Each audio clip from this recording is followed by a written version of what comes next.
나 아무것 없어도 주님이 있고, 나 아무것 할 수 없으나 주 하시네. 나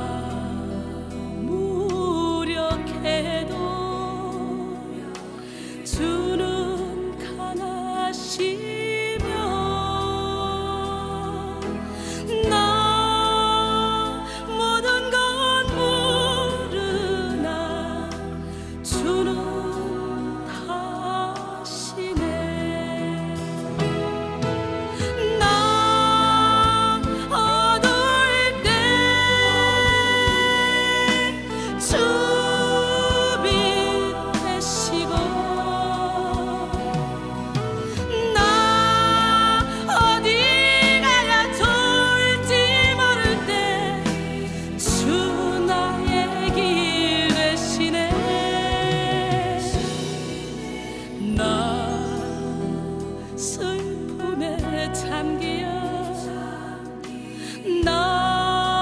낙심될 때 선하신 주의 발 날 붙드셨네.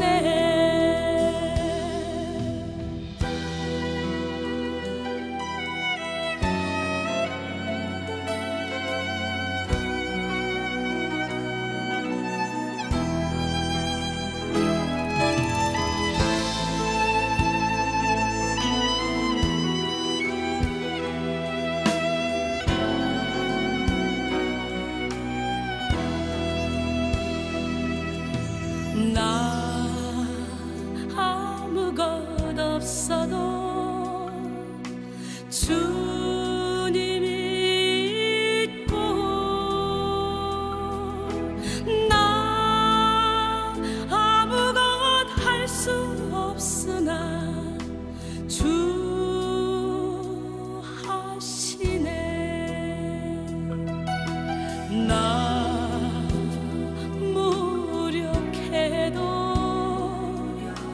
주는 강하시며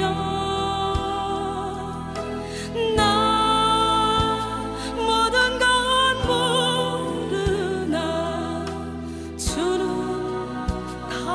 다시네. 나 어두울 때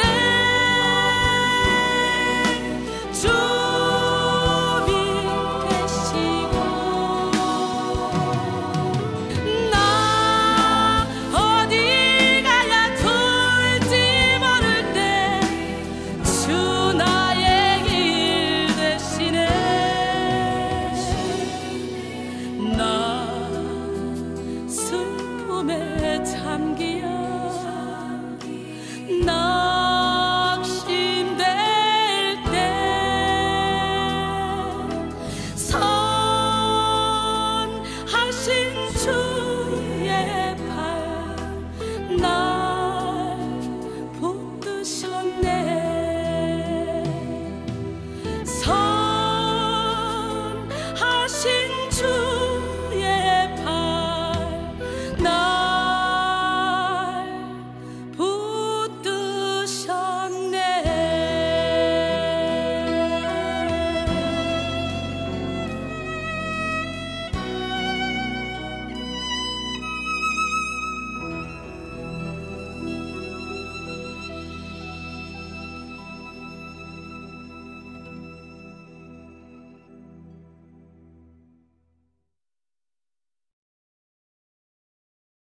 채움을 위한 비움, 비움으로 도달하는 체험이라는 제목으로 함께 은혜를 나눌 텐데요. 마태복음 5장 1절로 12절 말씀을 함께 보겠습니다.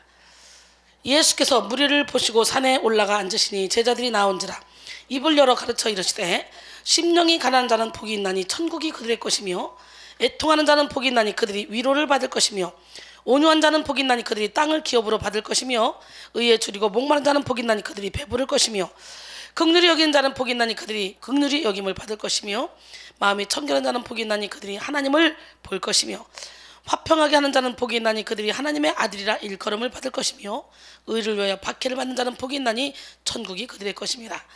나로 말미암아 너희를 욕하고 박해하고 거짓으로 너희를 거슬러 모든 악한 말을 할 때에는 너희에게 복이 있나니 기뻐하고 즐거워하라. 하늘에서 너희 상이 큽니다. 너희 전에 있던 선지자들도 이같이 박해하였느니라. 어떤 사람이 유명한 수도사를 찾아가서 자신의 고민을 이야기하기 시작했습니다. 그러나 그 사람이 그동안 얼마나 힘들었고 얼마나 고생이 많았는지 막 이야기가 끝이 없습니다. 본물 퍼지듯이 계속 자기 이야기만 합니다. 한참을 지났는데도 수도사의 말을 들으려 하기보다는 자기 말하기가 바빠요. 이윽고 물끄러미 바라보며 이야기를 듣던 수도사가 가만히 상대방의 찻잔에다가 물을 붓기 시작했습니다. 그럼 어떻게 돼요? 이미 가득 차 있는 물에 계속 부으니까 물이 흘리겠죠. 그러니까 이 사람이 말하다 말고 깜짝 놀라서 아니 수도사님 도대체 뭐 하시는 겁니까? 지금 물이 가득 차 있는데 비우지도 않았는데 왜 여기다 자꾸 부으십니까? 그러자 수도사는 이렇게 대답했다고 합니다. 당신이야말로 당신의 생각으로 가득 차서 내가 할 말이 하나도 없는 것 같습니다. 내 말을 들을 귀가 없고 들을 빈 공간이 없습니다. 당신의 마음은 바로 이 물이 가득 찬 찻잔과도 같습니다 라고 말했다 그래요. 농사를 모르는 사람은 논에 물이 가득 차 있으면 벼가 잘 자라는 줄 압니다. 하지만 사실 논에 물이 가득 차 있으면 벼가 부실해져서 하찮은 태풍에도 잘 넘어지게 된다 그래요. 가끔은 물을 빼고 논을 비워야 튼튼한 벼를 얻을 수 있다 그래요. 이처럼 우리 인생에도 삶의 그릇에 때로는 물을 채워야 될 때가 있고 때로는 물을 비워야 할 때가 있음을 깨달아야 돼요. 기독교 영성은요 비움에서 시작됩니다. 그런데 문제는 비우지 않고 자꾸 채우기만 하니까 문제가 되는 거예요. 비우지도 않고 자꾸 은사 주세요 능력 주세요 하니까 이단들이 나오는 거예요. 그러니까 분명히 하나님이 일하는 것 같은데 영혼이 변화되지 않는 거예요. 육신의 종종 안목의 종종 이생의 자랑을 더 쫓아가고 더 혈기가 많아지고 우리는 예수의 성품을 닮아야 돼요. 옆 사람 봐도 우리 예수의 성품을 닮읍시다. 할렐루야. 가장 소중한 것으로 우리의 영혼을 채우기 위해서 우리는 우리 속에 있는 모든 어둠의 영을 다 비워야 돼. 비우는 작업을 먼저 해야 돼. 우리 마음의 잔에 가득한 모든 더러운 것을 비워내야만 하나님이 부어주시는 신선한 물을 채울 수가 있습니다. 이제까지 많은 종교들과 성찰의 큰 주제가 자기 비움이 되어 왔는데요. 그만큼 비움의 영성의 중요성을 알지만 비움의 삶을 사는 것이 쉽지는 않다는 거죠. 그러나 예수 그리스도의 복음은 오직 비우는 것에만 초점이 있지 않습니다. 비움을 통해 채워지는 하늘의 은혜에 더 많은 포커스가 맞춰 있죠. 사실 우리는 비우는 것조차 우리 자신의 힘으로 하는 것이 아니라 하나님이 부어주시는 은혜로 할 수밖에 없다는 걸 깨닫게 되죠. 은혜를 받으면 받을수록 내가 얼마나 연약한지 내가 얼마나 부족한지 내 힘으로는 아무것도 할 수 없다는 걸 깨닫게 됩니다. 우리는 오로지 예수님 앞에서 철저히 나는 죽고 예수로 살기로 결단하고 주님 앞에 여러분 자신을 온전히 내어드려야 돼. 함석헌 선생님의 시가 있습니다. 님이 오신다. 이 시를 통해서 그 의미를 잘 알 수가 있는데요. 님이 오신다. 길 닦아 예비하자. 내 집에 오시는 님을 날 보러 오시는 님을 그저 어찌 맞느냐. 높은 것 낮추고 우물어진 것, 이 우물어진 것 파진 거래요. 웅덩이 파진 것, 우물어진 것 도두고 굽은 길을 곧게 하고 지저분한 것을 다 치워 님이 바로 오시도록 하자. 님을 기다린다면서 그저 잤구나. 이것저것 온 방안 허투루 늘어놓고 그저 앉으실 곳도 없이 했구나. 오, 내 맘이 급해. 쓸자, 닦자, 고치자, 물을 뿌리자. 묻고 안고 이 먼지를 다 어찌하노. 언제 이것을 아름다이 하노. 자리 위엔 무슨 때가 이렇게 끼었나. 이리도 더러운 줄 나도 몰랐네. 아이고 님이 오시네. 저기 벌써 오시네. 이를 어찌노. 어딜 들어오실라고. 이 얼굴 이 꼴 이 손은. 아이 예 걱정하지 마라. 나도 같이 쓸어주마. 나 위에 쓸자는 그 방 내가 쓸어. 너를 주고 닦다가 닳아질 내 맘 내가 닦아주마. 쓸자 닦자 하던 그 마음, 그것조차 마음뿐이고 님이 손수 쓰시고 나까지도 앉으시라니 제 자랑이란 건 없소이다. 참 없소이다. 밝히자면서 못 밝힌 방 저절로 밝아지고, 누가 오시면, 님이 오시면, 주님이 오시면 맑히자면서 못 맑힌 마음 나중에 맑아졌으니 내라곤 없소이다. 님 곁에만 싸우리. 사랑하는 성도 여러분, 나는 없어. 님 곁에만 살면 님이 와서 우리의 영혼의 방, 지저분한 영혼의 모든 방을 다, 영혼의 밀실을 싹 다 청소해 주실 거예요. 이것이 바로 은혜입니다. 우리가 진정으로 마음을 비우고자 주님 앞에 우리 자신을 내려놓을 때 하나님은 놀라운 은혜를 부으셔서 우리 내면에 있는 모든 쓰레기를 함께 쓸어주시고 치워주시고 그 어두운 그 방에 밝은 빛으로 채워주십니다. 마음을 비우려는 자에게 그 마음의 가난은 오히려 선물이 되어 은혜의 체험을 경험하게 한다는 함석헌 선생님의 이 시를 통해 우리는 비움과 체험의 영성을 배울 수가 있습니다. 좋은 글에 나오는 체험과 나눔이라는 시가 있습니다. 자신을 비울 때 사랑을 담을 수가 있습니다. 비운다는 일이 쉬운 일은 아닙니다. 욕심이 생기고 집착이 생기고 그리고 갈등하게 됩니다. 타인을 진정으로 사랑하는 것은 나가 없는 상태에 타인의 영혼이 성장하기를 빌어주는 마음입니다. 완전한 사랑을 하게 되면 같은 하늘 아래 살아있다는 것만으로도 감사하고 행복해집니다. 그 자리에 내가 없어도 되는 것, 진정한 사랑은 뜨거운 것이 아니라 포근하고 따뜻하고 은근한 것입니다. 그랬어요. 우리는 같은 하늘 아래 있다는 것 자체요, 70억 인구 중에 70억 대 1로 이렇게 만남의 축복을 가졌으니 우리의 만남은 아주 소중한 만남이에요. 예수 안에서 만난 저와 여러분은 한 형제요 한 자매입니다. 우리는 서로가 밀어주고 땡겨주고 그러면서 저 천국하는 그날까지 엎치락 뒤치락 하면서 넘어지고 또 쓰러지고 또 일으켜주고 그러면서 함께 가야 될 믿음의 동역자들입니다. 할렐루야. 오늘은 균형을 위한 혁명 5번째 시간으로 체험을 위한 비움, 비움으로 도달하는 체험이라는 제목으로 함께 은혜를 나누기를 원합니다. 생각해 보세요.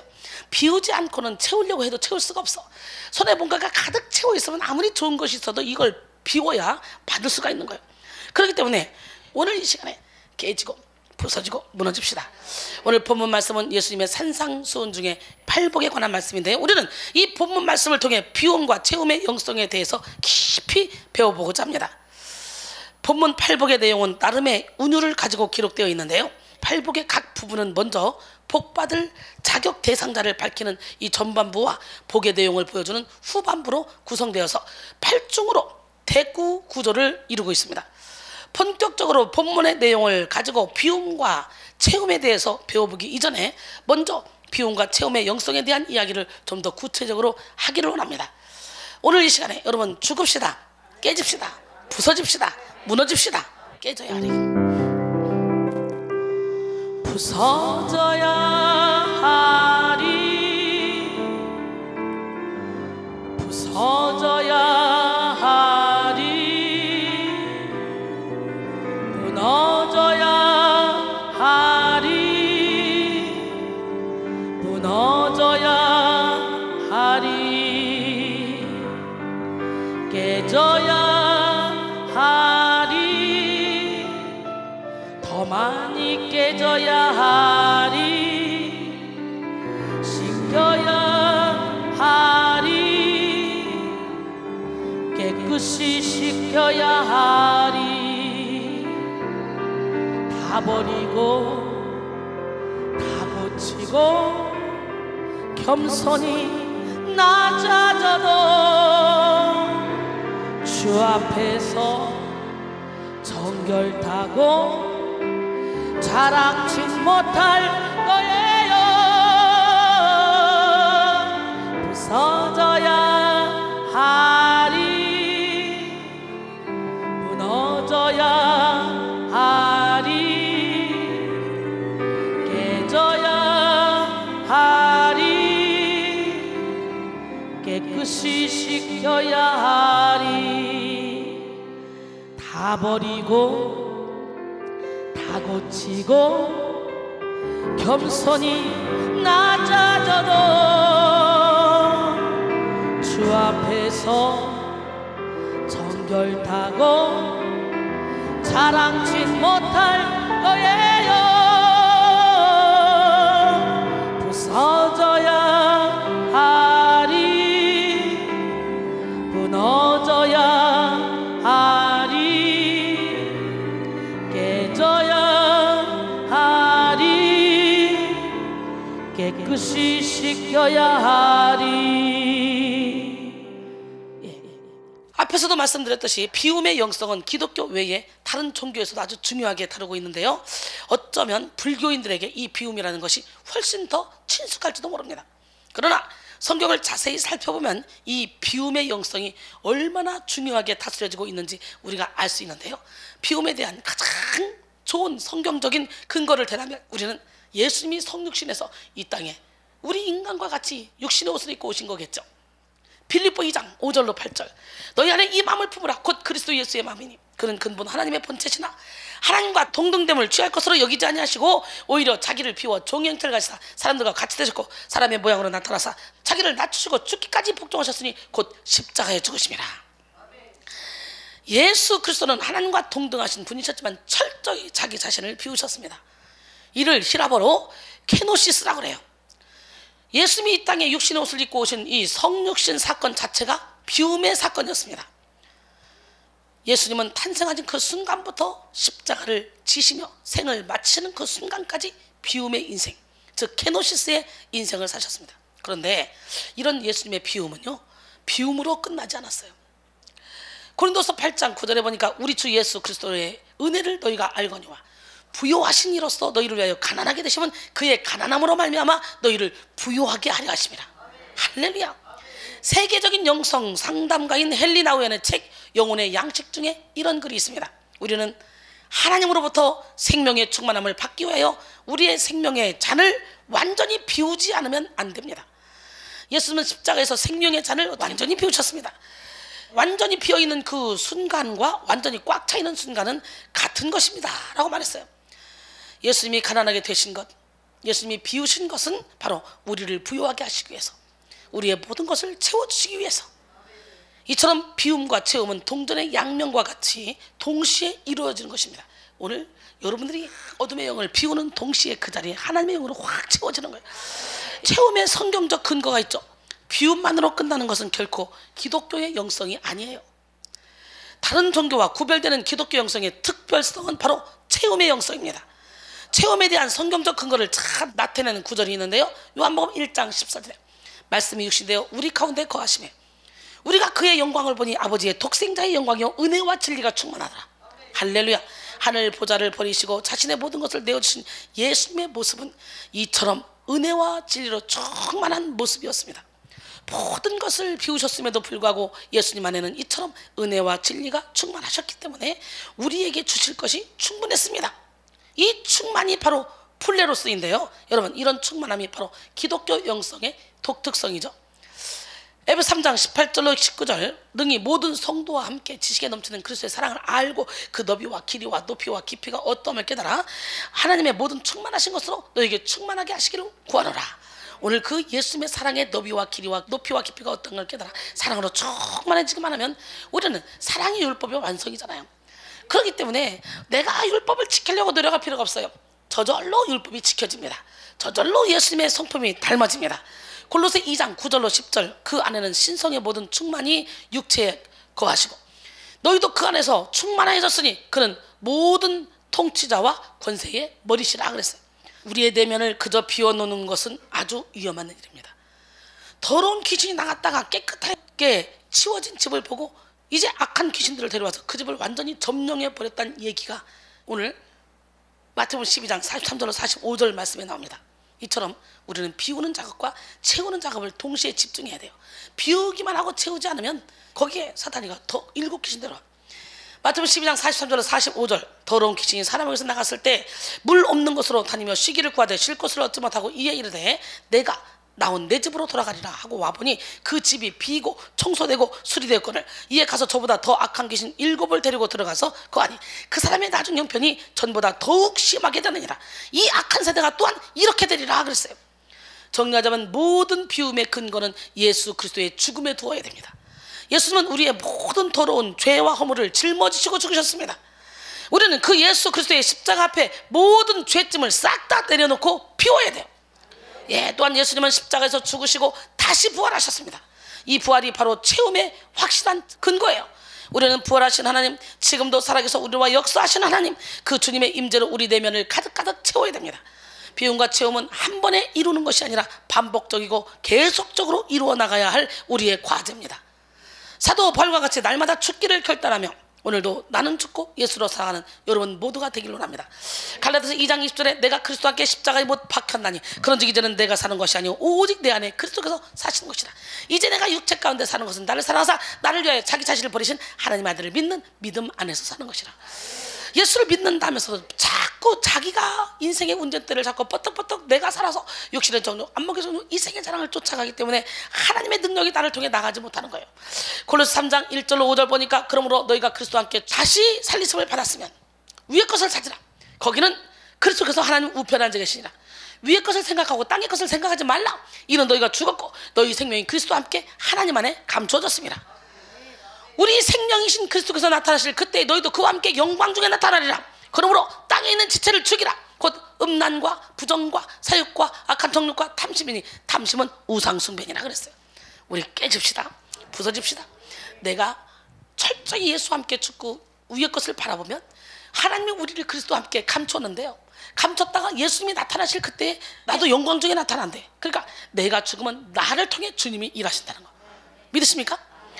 오늘 본문의 팔복은 대구 구조를 이루고 있다고 말씀드렸는데요, 오늘 본문을 원어로 봤을 때 다른 점은 팔복의 첫머리가 다 복이 있나니 마카리오이로 시작되었다는 점입니다. 복, 예를 들어 우리 성경에는 심령이 가난한 자는 복이 있나니 라는 원어에는 복이 있도다 심령이 가난한 자들이요 라고 되어 있다 그래요.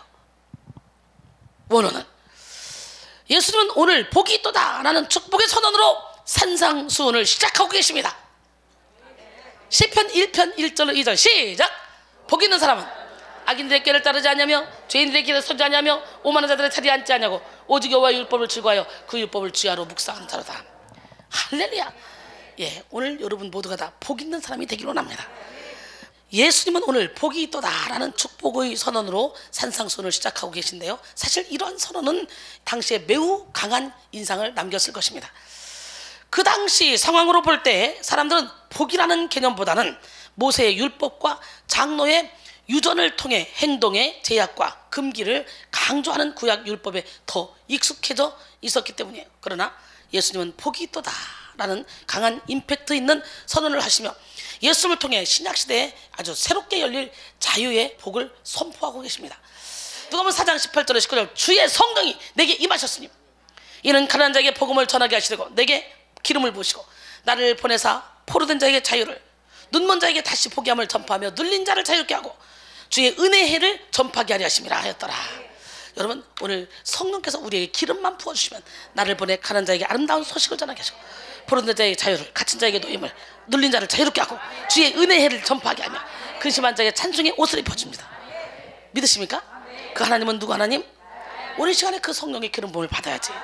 우리는 오늘 팔복의 내용을 통해 비움과 체험을 동시에 배울 수가 있는데요, 전반부가 비움의 영성이라면 후반부는 체험의 영성을 보여줍니다. 그렇다면 이제 한 구절씩 구체적으로 살펴보며 체험을 위한 비움, 비움으로 도달하는 체험의 영성을 소유하는 여러분 모두가 되기를 바랍니다. 먼저 비움이라는 것은 우리가 해야 하는 것이고 체험이라는 것은 하나님이 부어줘야 되는 거예요. 비우는 건 누가 해야 돼? 예, 근데 우리가 해야 되는데 비움조차도 우리 하나님이 비워줘야 되겠지. 우리의 의지를 하나님께 내어드려서 우리의 육신의 정욕, 안목의 정욕, 이생의 자랑, 내가 아무리 내려오려고 해도 안 내려와줘. 내 의지를 주님께 내어드려서 주님이 비우실 수 있도록 내 인생의 주인의 자리, 내 영혼의 왕좌에 주님을 주인으로 모셔드리면 돼요. 내 인생의 운전대 주님께 맡겨드리면 됩니다. 할렐루야. 오늘 이 시간에 체험받기를 원해요. 그러기 위해서 먼저 비우기를 원합니다. 체험이라는 것은 하나님이 부어주시는 축복인데 죽게는 하루가 천년 같고 천년이 하루 같게 오늘 이 시간에 한 번의 예배를 통해서도 비우고 채울 수 있는 줄 믿습니다. 네, 첫 번째 비움과 체험, 나를 비우는 가난한 심령을 가질 때 그 마음이 천국으로 채워집니다. 마태복음 5장 3절에 심령이 가난한 자는 복이 나니 천국이 그들의 것이요. 우리가 해야 될 첫 번째 비움은 바로 가난한 심령을 갖는 거예요. 심령에 해당하는 푸뉴마, 이거는 영, 마음을 의미하는데요, 사실 마음에 해당하는 카르디아라는 말을 또 사용할 수도 있습니다. 그런데 굳이 이 푸뉴마라는 단어를 사용한 것은 보다 인간의 내면적이고 본질적인 부분, 즉 전인적 인간을 나타내기 위함입니다. 가난한 자에 해당하는 이 푸토코이는 아주 강도가 심한 절대 빈곤의 상태를 나타내는데요. 따라서 심령이 가난한 자라는 이 얘기는 이 세상의 소망을 모두 끊고 오직 하나님으로부터 은혜와 자비가 채워주기를 바라는, 즉 자신의 모든 것을 포기한 겸손한 자를 가리킵니다. 이렇게 철저히 자신을 비우는 자만이 하나님이 채워주는 천국을 맛볼 수가 있습니다. 우리 맨날 하는 말이 뭐예요? 내가 죽어야 예수가 내 안에 사는 거예요. 우리 이제 가야 할 그 길은 천국 가기 위하여 가는 길, 나를 위해 죽으신 예수님 때문에 구원받기 위하여 가는 길, 날마다 죽어라, 날마다 죽어라, 죽어라, 나를 위해 죽으신 예수님 때문에 날마다 죽어라, 죽어라. 우리 이제 가야 할 그 길은 은혜 받기 위하여 가는 길, 나를 위해 죽으신 예수님 때문에 십자가에 못 박고 가는 길, 날마다 전하라, 날마다 전하라, 전하라, 나를 구원하신 예수님 때문에 날마다 전하라, 전하라. 우리 이제 가야 할 그 길은 진리를 위하여 가는 길, 나를 위해 죽으신 예수님 때문에 복음을 전하러 가는 길, 날마다 외쳐라, 날마다 외쳐라, 외쳐라, 나를 구원하신 예수님 때문에 날마다 외쳐라, 외쳐라. 우리 이제 가야 할 그 길은 영혼들을 위하여 가는 길, 나를 위해 죽으신 예수님 때문에 생명을 위하여 가는 길, 나팔을 불어라, 나팔을 불어라, 불어라, 나를 구원하신 예수님 때문에 나팔을 불어라, 불어라, 날마다 죽어라, 날마다 죽어라, 죽어라, 나를 위해 죽으신 예수님 때문에 날마다 죽어라, 죽어라, 날마다 전하라, 날마다 전하라, 전하라, 나를 구원하신 예수님 때문에 날마다 전하라, 전하라, 날마다 외쳐라, 날마다 외쳐라, 외쳐라, 나를 구원하신 예수님 때문에 날마다 외쳐라, 외쳐라. 여러분, 오늘 이 시간에 깨지고 부서지고 무너져서 오늘 이 한 번의 예배가 여러분 일생일대에 가장 잊을 수 없는 기억 남는 예배가 되고, 오늘 듣는 이 말씀을 통해 여러분들이 심령 골수를 찔러 쪼개는 그 하나님의 말씀의 검이 날마다 비우게 하고, 그리고 은혜와 진리로 채우기 위해서, 그리고 채우는 끝나면 안 돼요, 나누게 하는, 열매 맺는 삶을 사는 여러분 모두가 되기를 원합니다. 여기로 하는 말씀은 아는 게 아니에요. 이건 지식적으로 아는 것뿐이에요. 이것이 어디로 이제 감성적으로 내려와야 돼요. 가슴으로 내려와야 돼요. 그래서 지성과 감성의 균형을 이루어야 돼요. 근데 이제 여기서 이 끝나면 안 돼요. 여기서 손발로 움직여야 돼요. 할렐루야. 그럴 때 온전한 믿음을 갖게 되는 거예요. 오늘 여러분 모두가 다 비우고 깨지고 부서지고 무너져서 진짜 하나님께서 여러분에게 주시는 축복을 다 받기를 원하는데, 먼저 심령이 가난한 자가 천국이 너희 것이래. 예, 여러분 천국은 여기 있다 저기 있다가 아니고, 누가복음 17장 20절로 21절 보니까 너희 마음속에 있대요. 로마서 14장 17절은 천국은 먹고 마시는 것이 아니고 오직 성령 안에서 의와 평강과 희락이래요. 우리는 이 땅에서 천국을 누리다가 육신의 장막짐을 벗으면 영원한 천국으로 가야 돼. 할렐루야. 그리고서는 예수 안에서 수고하고 무거운 짐을 다 던져버려야 돼. 왜? 주님이 말씀하셨잖아. 마태복음 11장 28절에 수고하고 무거운 짐진 자들아 다 내게로 오라, 내가 너희를 쉬게 하리라. 아멘.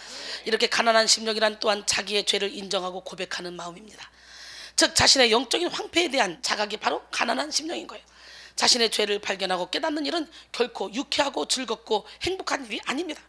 그러나 내 자아로 가득 찼던 마음이 가난한 심령으로 비워질 때에야 비로소 진정한 영혼의 쉼과 기쁨을 얻을 수 있는 거예요. 그래서 영적 전쟁을 통해 깊은 안식에 들어가자고 제가 어저께 말씀드렸잖아요.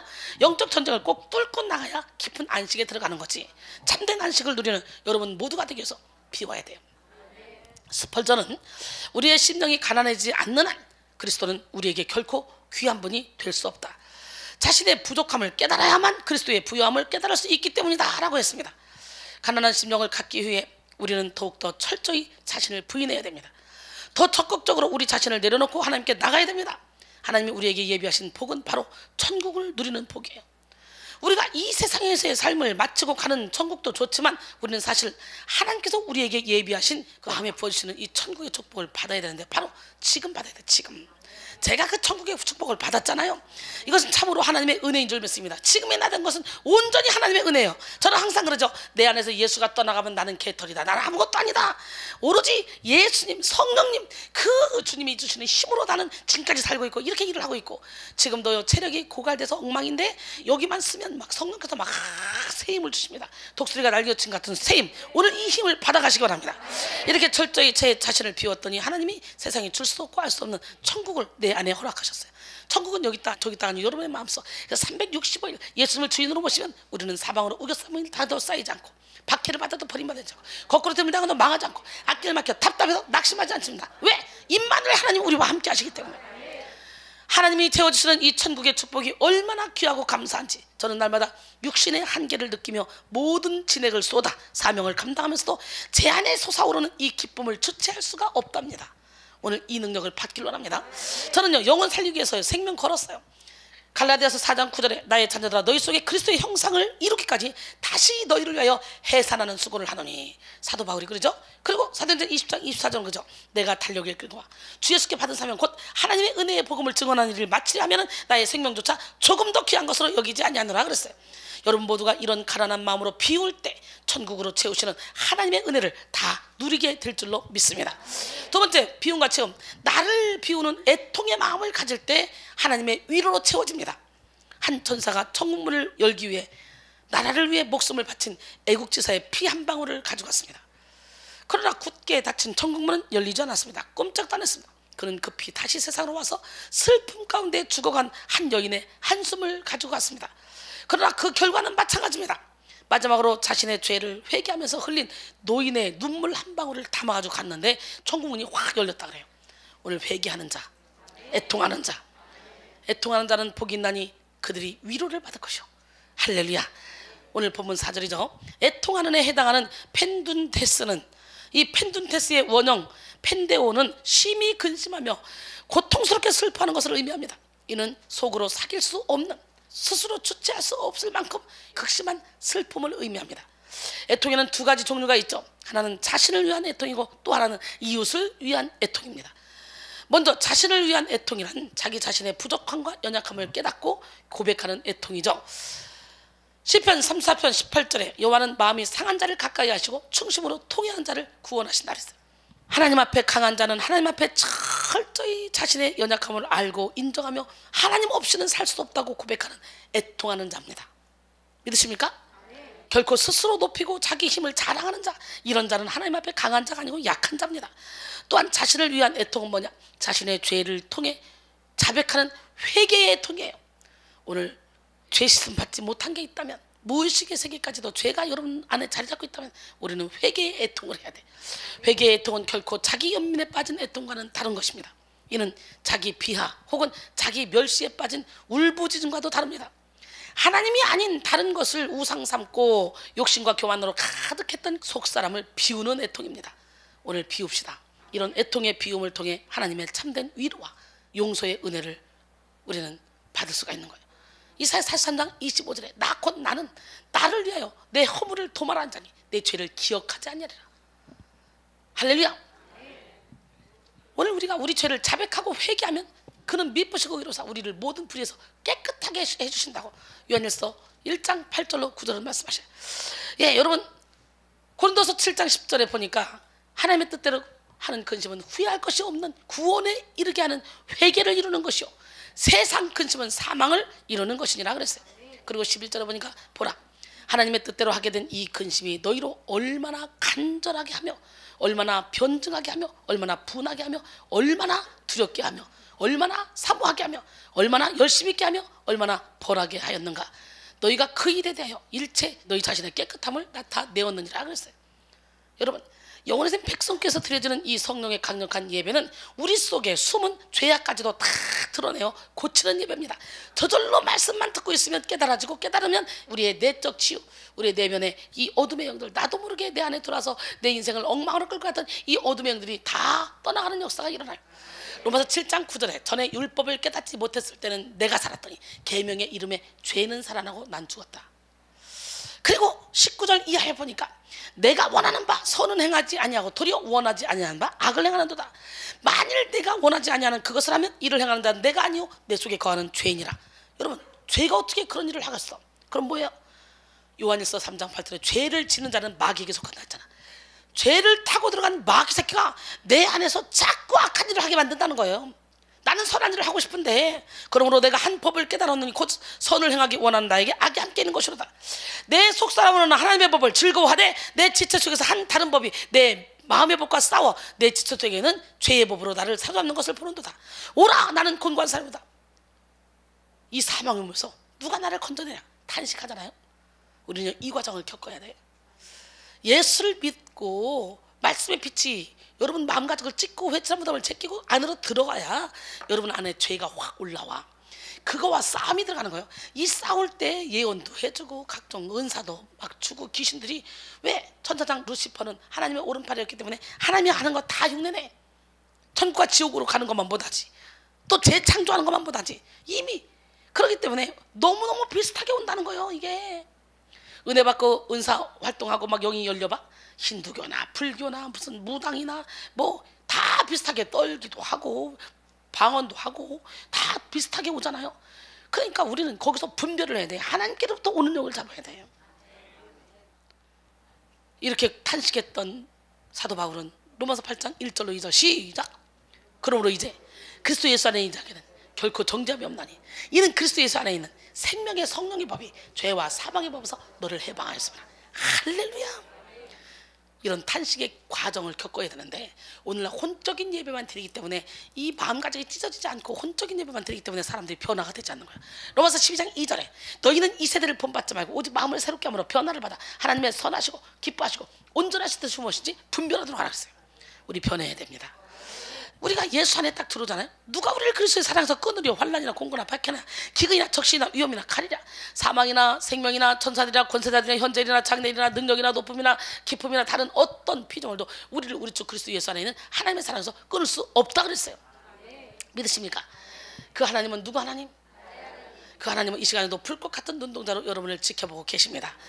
우리는 거룩한 슬픔, 거룩한 애통을 통해 더욱더 예수 그리스도 한 분만을 붙들게 되고, 그 전쟁을 뚫게 되면 이제는 세상이 줄 수 없는 하늘의 위로 참된 평안을 누리게 됩니다.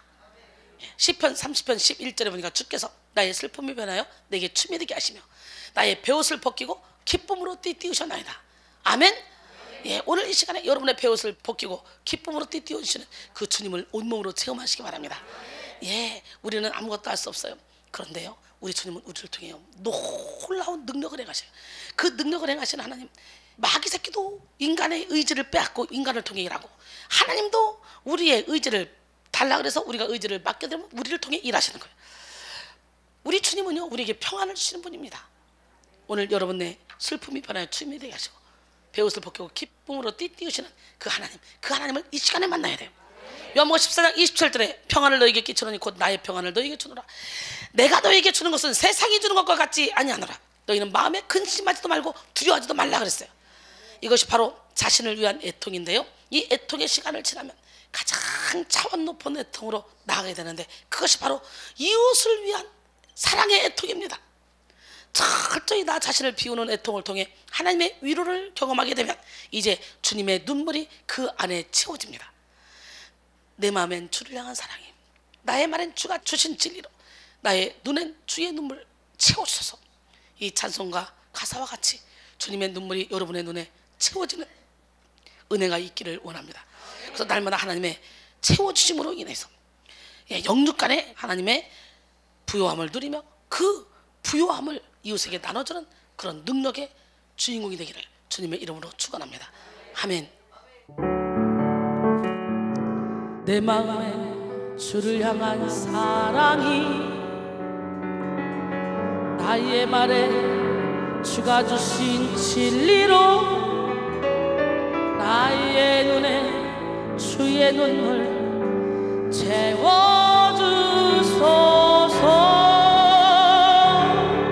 아멘이십니까? 내 입술에 찬양의 향기가,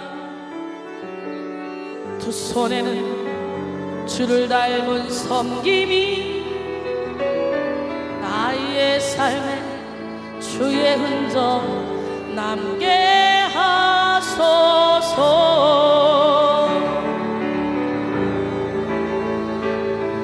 하나님의 사랑이 영원히 함께하리. 십자가의 길을 걷는 자에게,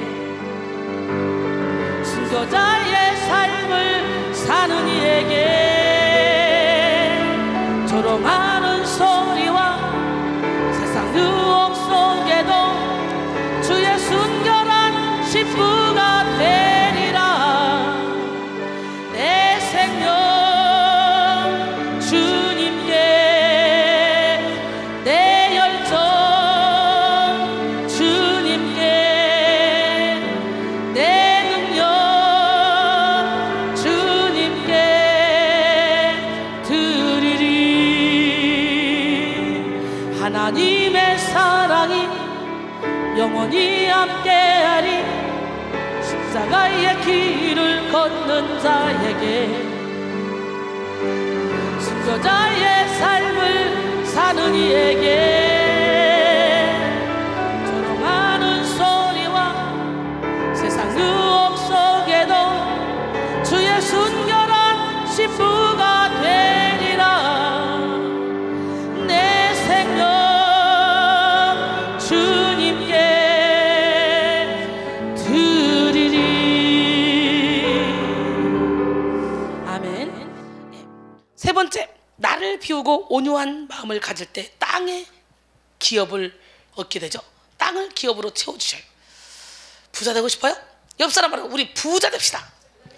부자 되세요.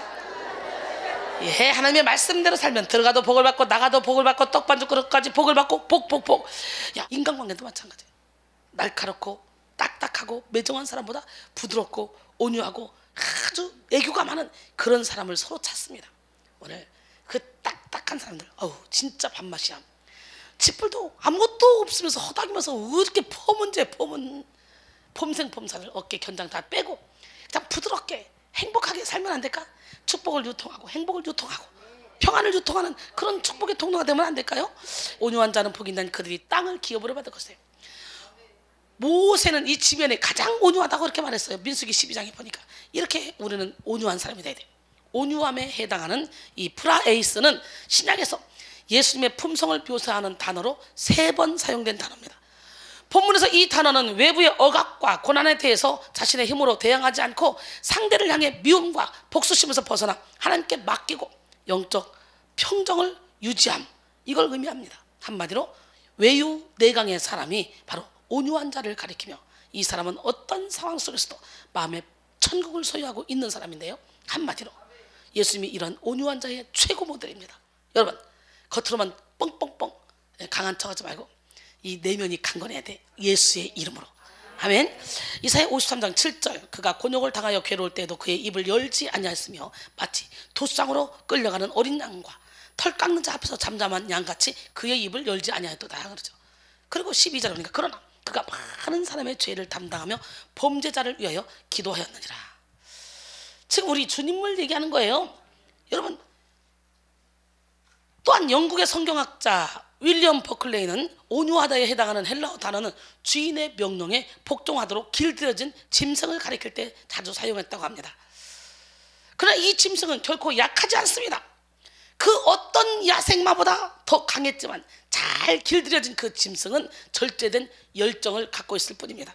인간은 그리스도와 단절될 때 자신의 욕망과 본능대로 사는 길들여지지 않은 야생마와 같습니다. 그러나 그리스도 안에 들어온 우리들은 이제 그분의 뜻대로 살기를 소망하며 온유하게 바뀌죠. 모세가 지면에 누구보다도 온유하다 그랬잖아. 모세가 온유한 사람이야. 히브리 사람 애굽 청년 둘이가 싸우니까 막 애굽 청년 하나 팍 죽여가지고 모래 밑에 감춰놓고 산자된 신사가 돼서 도망간 아주 다혈질 혈기가 왕성한 사람이잖아. 그런데도 그 야생마를 길들여 놓으면 온유해지는 거야. 고린도서 5장 15절에 그가 모든 사람을 대신하여 죽으심은 살아있는 자들로 하여금 다시는 그들 자신을 위하여 살지 않고 오직 그들을 대신하여 죽었다가 다시 살아나신 이를 위하여 살게 하려 하심이라 그랬어요. 하나님 안에 잘 길들여진 그리스도인은 약해 보일지라도 그 안에 엄청난 절제된 능력을 지니고 있습니다. 사실 온유함이란 인간의 본성과 완전히 반대되는 속성입니다. 온유함을 갖기 위해서는 제멋대로 살기 원하는 우리의 자아의 본성을 철저히 비워야만 합니다. 비움이란 교만하고 완악하며 고집불통인 우리의 속성을 십자가 앞에 다 내려놓고 성령으로 거듭나서 온유한 성품을 갖는 것입니다. 에베소 4장 22절로 24절 너희는 유혹의 욕심을 따라 썩어져가는 구습을 따른 옛사람을 벗어버리고 오직 너희 심령이 새롭게 되어 하나님을 따라 의와 진리의 거룩함으로 지으심을 받은 새 사람을 입으라 그랬어요. 온유함이란 철저히 하나님 앞에 우리 자신을 내어 맡김으로써 하나님께서 우리 삶을 마음껏 주장하시도록 비우는 것을 의미합니다. 이렇게 온유함으로 우리 자신을 비울 때 하나님은 땅을 기업으로 채워주시겠다고 약속했어요. 말씀대로 살면 내가 심지 않은 과실을 먹게 하고 내가 짓지 않은 집을 살게 하고 내가 사지 않은 아름다운 물건이 가득한 집에 살게 한다 그랬죠. 내가 파지 않은 우물을 먹게 하고 오늘 신명기 6장 5절 이하의 말씀이잖아요. 오늘 이 시간에 우리도 이렇게 말씀대로 살아서 하나님 주시는 축복을 다 받기를 원합니다. 근데 본문에서 이 동사가 미래형으로 쓰여졌음을 볼 때 이 땅에서의 작은 보상으로 끝나는 것이 아니라 영원히 누리게 될 하나님 나라를 기업으로 얻는 큰 보상을 예비하셨음을 우리는 기억해야 돼요. 온유한 내면을 소유함으로 영육 간의 형통의 축복을 누리는 우리 모두가 되기를 바랍니다. 네 번째, 비움과 체험. 나를 비우고 오직 의를 향한 목마름을 가질 때 배부름으로 채워주십니다. 의에 줄이고 목마른다는 복이 있나니 그들이 배부를 것이며. 본문에서 나오는 의에 줄이고 목마른 자는 하나님의 뜻에 따라 이 세상을 정의롭게 만들기 위해서 노력하는 마음입니다. 또한 동시에 자신의 마음 가운데 깊이 내재한 죄성에 대해서 회개하며 오직 하나님의 의만을 사모함으로 하나님의 구원을 바라는 자를 의미합니다. 여러분은 얼마나 하나님을 향한 의에 목말라 하고 계십니까? 이 세대는 하나님을 향한 목마름, 그 의를 향한 갈망이 점점 사그러지고 있는 그런 시대입니다. 어거스틴은 주께서 당신을 위해 우리를 지으셨으므로 당신 안에서 안식을 찾을 때까지 우리의 마음에는 안식이 없습니다 라고 말했는데요, 영적으로 죽어 있으면 창조주 하나님을 향한 갈망도 목마름도 결코 느끼지 못합니다. 우리는 헛된 세상 욕망을 비우고 철저히 하나님을 향한 목마름을 가져야 돼요. 하나님의 의만을 소망하고 목말라는 그 마음 자체가 철저히 우리 자신을 비우는 작업이라는 사실을 기억하시고, 하나님이여 사슴이 시냇을 찾아 갈급한 같이 내 영혼이 주를 찾기에 갈급하니이다. 시편 42편 1절 시편 기자 말씀처럼 우리도 이렇게 영혼이 주를 찾기에 갈급한 영혼을 가지면 갈급한 심령에 마음껏 생수를 부어주시는 하나님을 만날 수가 있습니다. 죄를 가진 인간은 결코 거룩하신 하나님과 교제할 수 없게 되었습니다. 아무리 하나님을 찾고 갈망해도 하나님과 인간을 가로막고 있는 이 죄의 문제가 해결되지 않으면 그 목마름이 해결될 수도 없고 또 주님과 교통교제할 수도 없습니다. 베드로전서 1장 16절에 기록됐을 때 내가 거룩하니 너희도 거룩할지니라 하셨느니라 그랬어요. 우리는 철저히 예수 그리스도의 십자가의 피의 공로를 의지해야 됩니다. 우리 자신의 의를 철저히 내어버리고 그리스도의 의를 힘입어 하나님 앞에 나가 하나님과 교제할 수 있는 의를 지녀야 돼요. 이 의는 간절히 추구하며 줄이고 목말라 하는 자가 얻을 수 있습니다. 시편 107편 9절에 그가 사모하는 영혼에게 만족을 주시며 줄인 영혼에게 좋은 것으로 채워주심이로다. 할렐루야. 자신이 가득 찼다고 생각하는 사람만큼 텅 빈 사람은 없습니다. 자신으로 충만한 사람의 삶에는 하나님이 계실 자리가 없습니다. 하나님을 벗어난 자존감은 우리의 인생을 파멸로 이끌어갑니다. 우리는 하나님을 떠난 잘못된 자존감을 이 시간 다 버려야 돼요. 그리고 오직 예수 그리스도 안에서 누리는 참된 만족함을 소망해야 됩니다. 이처럼 철저히 자기 자신을 비우고 예수 그리스도의 의를 의지하며 갈망하는 자에게 하나님은 그 영혼을 넘치고 풍성하게 채워주십니다. 배부를 것이며, 여기에 해당하는 코르타스테순타인은 겨우 허기나 갈증을 면하는 그런 정도가 아니로 차서 넘칠 만큼 아주 포식하는 것을 의미합니다. 내 잔이 넘치나이다. 시편 23편 5절의 말씀처럼 오늘 우리 모두 여호와를 목자로 삼아서 보식할 만큼 넘치는 배부름을 체험하기를 원합니다. 이는 하나님께서 의에 줄이고 목마름으로 비워진 그런 심령에 오직 하나님 안에서 누릴 수 있는 영적 만족함을 넘치게 배부르게 채워주겠다는 그런 말씀이죠. 나아가 모든 것이 충만하며 부족함이 없는 영원한 천국을 향한 소망을 나타낸다는 의미입니다. 사랑하는 성도 여러분, 오직 의를 향해 줄이고 목마른 심령으로 여러분의 마음을 비움으로 하나님의 충만하심으로 영적 배부름으로 채워주시는 은혜를 누리길 원합니다. 여러분, 의에 줄이고 목마른 자, 오늘 의인 저는 7번 넘어질지라도 다시 일어나려니와 악인은 재앙으로 말미암아 엎드러진다 그랬어요. 여러분, 오늘 저와 여러분 모두가 다 의를 갈망함으로 우리 주님이 일으켜주시는 손길을 날마다 체험하기를 원합니다. 5번째, 나를 비우고 긍휼의 마음을 품을 때 하나님의 긍휼로 채워주십니다. 사일러스라는 어린 소년이 어머니에게 7센트의 용돈을 받았습니다. 어머니는 사일러스 그 중에서 1센트나 2센트는 아주머니 댁에 있는 선교 헌금함에 넣는 것은 어때? 라고 물었습니다. 사일러스는 아주머니 댁으로 가면서 선교 헌금으로 얼마를 넣을까 고민했습니다. 한참 만에 사일러스는 2센트를 넣기로 결심했어요. 그저 이번에는요, 양심의 소리가 이렇게 말합니다. 뭐라고? 배를 채우는 데는 5센트를 쓰고 영혼을 구원하는 데는 2센트를 쓴다고? 그래서 사일러스는 군것질에 4센트를, 헌금에 3센트를 내기로 마음먹었습니다. 그런데도 마음이 가볍지가 않아요. 드디어 헌금함에 다다른 이 사일러스는 눈을 딱 감고 용돈으로 받은 7센트 전부를 헌금함에 넣었습니다. 집으로 돌아온 사일러스는 허기로 지쳐 있었어요. 어머니는 그 경위를 듣고 난 후에 접시에 빵과 우유를 가득 담아서 아들에게 가져다 주었습니다. 여러분, 마태복음 5장 7절, 긍휼히 여기는 자는 복이 나니 그들이 긍휼히 여김을 받을 것이요. 자기 자신을 비우지 못하면 우리는 결코 모든 사람을 긍휼히 여길 수가 없습니다. 이 세상에는 우리 자신과 잘 맞는 사람보다는 맞지 않는 사람들이 훨씬 더 많이 있습니다. 사람마다 각자의 틀을 가지고 있기 때문에 자기 안에 용납되지 않고 품을 수 없는 이웃들이 많이 존재하죠. 그런데 실제적으로 정말 용서할 수 없고 품을 수 없는 원수들도 존재합니다. 긍휼이란 이렇게 자격이 없는 자들, 죄를 가진 자들을 향하여 불쌍히 여기는 마음, 동정하는 연민을 가리킵니다.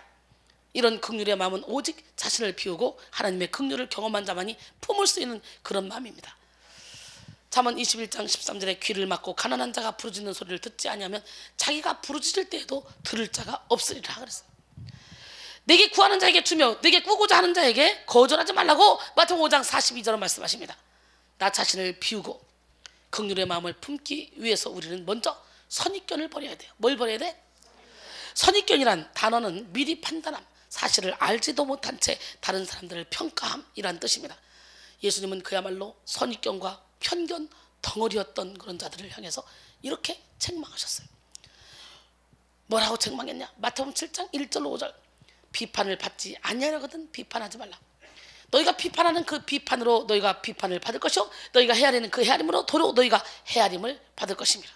어찌하여 형제의 눈 속에 있는 티는 보고 내 눈 속에 있는 들보는 깨닫지 못하느냐? 보라, 내 눈 속에 들보가 있는데 어찌하여 형제에게 말하기를 나로 내 눈 속에 있는 티를 빼라 하겠느냐? 외식하는 자여, 먼저 내 눈 속에서 들보를 빼어라. 그 후에야 밝히 보고 형제의 눈 속에서 티를 빼리라. 할렐루야. 여러분, 우리 안에 있는 이 선입견, 잘못된 틀을 제거하기 위해서 말할 수 없는 하나님의 긍휼을 먼저 깨달아야 됩니다. 본문 7절에서 긍휼히 여기는 자는 긍휼히 여김을 받을 수 있다고 말하죠. 이것이 바로 체험을 위한 비움이고 비움으로 도달하는 체험입니다. 우리가 하나님의 긍휼을 덧입기 위해 우리는 남을 긍휼히 여겨야 되고, 남을 긍휼히 여길 때 그 긍휼을 온전히 입을 수 있다는 거예요. 사도 바울은 누구보다 자기 선입견이 아주 강한 사람, 자기 틀이 아주 센 사람이었어요. 그러나 그가 빛으로 찾아오신 예수님을 만난 이후에 그 모든 선입견이 다 떠나가고 그 틀이 다 부서지고 진정한 긍휼의 사람으로 변화됐어. 오늘 여기가 다메섹 도상이야. 여기서 우리 하나님을 만나야 돼, 뜨겁게. 디모데전서 1장 13절로 16절, 내가 전에는 비방자여 박해자여 폭행자였으나 도리어 긍휼을 입은 것은 내가 믿지 아니할 때에 알지 못하고 행하였습니다. 우리 주의 은혜가 그리스도 예수 안에 있는 믿음과 사랑과 함께 넘치도록 풍성하도다. 미쁘다. 모든 사람이 받을 만한 이 말이여, 그리스도 예수께서 죄인을 구원하시려고 세상에 임하셨다 하였도다.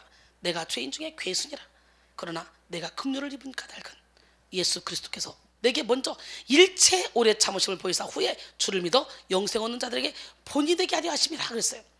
여러분, 하나님의 빛이 임하고 진정으로 자신을 돌아본 이 바울은 자기가 얼마나 죄악된 사람인지 처절히 깨닫고 자신의 죄에 대해서 내가 죄인 중에 괴수라고 이렇게 고백하죠. 이렇게 죄인된 자신에게 긍휼을 베푸신 하나님의 사랑을 깨닫고 이제 그 사랑을 전달하는 일에 생명을 걸고 그 일생을 바치기에 이르렀습니다. 하나님은 이런 사도 바울의 일생에 더 넘치는 긍휼과 능력을 베푸셨고, 그는 복음 전가하기 위해서 생명도 조금 더 귀한 것을 여기지 않고 그 몸을 전제로 다 들여서 이제 내가 달려갈 길을 마쳤다, 믿음을 지켰다, 나는 이제 의의 멸관을 받을 것밖에 안 남았다, 이게 당당하게 말할 수 있도록 멋지게 그 인생을 책임져 주셨어요. 존귀하게. 사도 바울의 마음에는 영혼들을 향한 주님의 이 긍휼이 넘쳐났습니다. 그래서 해산하는 수고를 하면서 이 시간 주님의 긍휼이 여러분의 마음에, 저의 마음에 가득 채워주길 원합니다. 그 다음에 여섯 번째, 나를 비우고 청결한 마음을 가질 때 하나님을 볼 수 있는 은혜로 채워진다는 거예요. 여러분, 우리 하나님은요, 여기 있다 저기 있다 아니고 우리 마음속에 있어요. 오늘 여러분들이 내 내면의 아우성을 치워버리고 내 내면의 풍랑을 다 잠재우고 나면 우리 안에 계신 우리 주님을 볼 수가 있는 거예요. 빌리그리엄 목사님 설교 중 예화입니다. 탄광총을 방문한 어느 젊은 목사가 탄광을 지나게 되었습니다. 어둡고 더러운 갱 안에 통로에서 아름답고 하얀 꽃이 자라고 있는 것을 발견했어요. 어떻게 이 시커먼 탄광에서 이같이 깨끗하고 아름다운 꽃이 피고 있을까? 라고 물었습니다. 그랬더니 광부는 탄가루를 그 꽃에게 뿌려보세요 하고 대답했습니다. 그래서 목사는 그 말대로 했는데요, 이게 웬일입니까? 꽃잎에 닿자마자 가루들이 바닥으로 그냥 떨어지고 꽃잎은 여전히 하얀 꽃 그대로입니다. 꽃잎이 너무나 매끄러웠기 때문에 탄가루가 꽃잎에 붙지 못했던 것이죠. 우리의 마음도 마찬가지예요.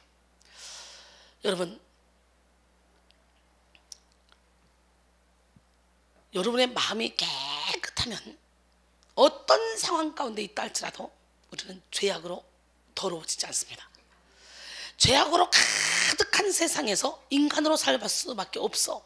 죄악 가운데. 그러나 하나님은 인간이 다방면에서 죄를 접촉한다 해도 하나님께 속한 사람은 깨끗하게 지켜주시고 죄악이 우리를 어떻게 만지지도 못하도록 보호해 주십니다.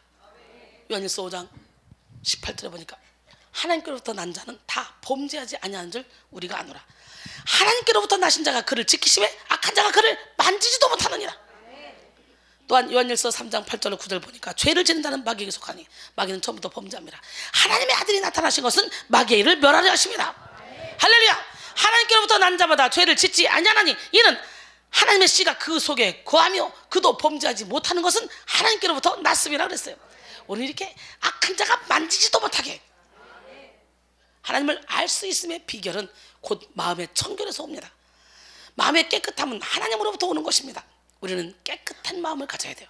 정결한 마음을 가져야 돼요. 그래야 어떤 환경에 처해도 완전한 행복을 얻을 수가 있습니다.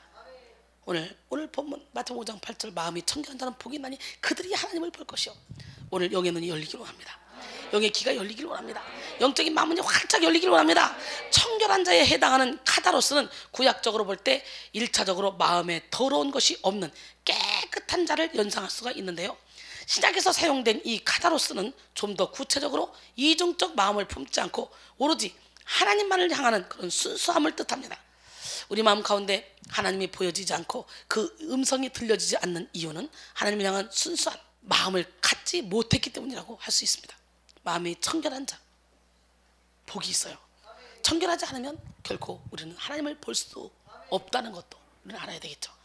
하나님께서 보시는 것은 우리의 마음 깊은 곳의 동기입니다. 우리의 중심을 보셔요. 하나님은 우리 영혼의 의사로서 우리도 보지 못하는 영혼 깊은 곳까지도 다 들여다보시고 고쳐주시기를 원하셔요. 존 웨슬리는 참된 선교를 위해서 우리 마음속 숨은 의도를 제거해야 된다라고 말했습니다. 잠언 16장 2절에 사람의 행위가 자기 보기에는 모두 깨끗하여도 여호와는 심령을 감찰하신다 그랬어요.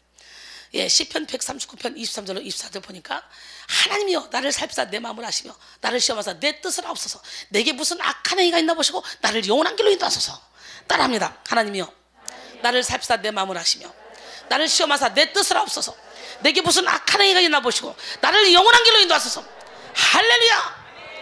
겉으로 보기에 거룩하고 하나님의 일에 충성 봉사 열심히 하며 사람들에게 인정받고 칭찬받는 믿음의 사람일지라도 그 영혼이 곤고하고 참 행복을 소유하지 못하는 이유는 자신 속에 숨은 의도를 온전히 비우지 못했기 때문입니다. 우리는 두 마음을 버리고 한 마음을 품고 주님만을 사랑하는 그런 자들이 되어야 돼요. 두 마음을 보면 아무것도 하나님께서 주시지 않겠다는 거예요. 오로지 한 마음 주님만을 바라볼 때 할렐루야. 두 마음을 품어서 정함이 없는 자 이 사람은 구해도 주시지 않는다고 야고보서 1장 6절로 8절로 말씀하시죠. 청결한 마음은 바로 예수 그리스도를 닮은 마음이에요. 빌립보 2장 5절에 너희 안에 이 마음을 품으라 곧 그리스도 예수의 마음이니. 할렐루야. 예수님의 마음은 겸손한 마음, 사랑의 마음, 긍휼의 마음. 예수님의 마음은 100% 이타적인 마음이에요. 우리 안에 예수의 마음이 품어지면 우리 역시 이타적인 삶을 살게 됩니다. 하나님을 믿는다면서도 아직도 내가 이기적이다. 그렇다면 여러분은 지금 예수의 마음을 품지 못한 거예요. 다시 죽읍시다. 하나님은 우리의 몸이 청결하고 우리의 생활이 깨끗하고 우리의 생각과 입술까지도 깨끗하기를 원하십니다. 왜냐하면 우리는 우리의 몸이 아니라 하나님의 성령이 거하는 전입니다. 내가 거룩하니 너희도 거룩하라 그랬어요. 우리 성령께서 거하는 전. 여러분 고린도전서 3장 16절로 17절 말씀이죠. 어거스틴은 말했습니다. 영혼의 순결은 동의 없으면 이룰 수 없다. 이게 뭔 소리인지 알아요? 우리의 영혼의 순결을 사탄에게 내가 빼앗기는 거야. 의지를 줘서. 나의 동의가 없으면 순결을 잃지 않는다는 얘기야. 무슨 얘기인지 알겠죠? 우리는 날마다 우리의 생각을 정결하게 해달라고 기도해야 돼. 이 세상에는 모든 것이 육신의 정욕, 안목의 정욕, 이생의 자랑이기 때문에 우리는 날마다 주님의 보혈로 우리의 온 삶을 덮고 믿음으로 살아가야 됩니다. 또한 우리는 말도 깨끗하게 해야 돼요. 에베소 4장 29절에 무릇 더러운 말은 너희 입 밖에도 내지 말고 오직 덕을 세우는 데 소용되는 대로 선한 말을 하여 듣는 자들에게 은혜를 끼치게 하라 그랬어요. 우리는 습관적인 부정적인 말, 저주, 비방, 음담, 배설 등의 이 더러운 말들을 예수 이름으로 다 버려야 돼요. 이렇게 청결함을 입은 자들은 최고의 축복을 받게 됩니다. 그 축복은 바로 하나님과의 관계를 최고의 관계를 맺게 하는 것이죠. 너는 내 딸이야. 너는 내 아들이야. 내가 물 가운데 지날지라도 물이 너를 침몰하지 못할 것이고 내가 불 가운데 지날지라도 불이 너를 사라져 못할 거야. 내가 너를 구속하였고 내가 너를 지명하여 불러나니 너는 내 것이야.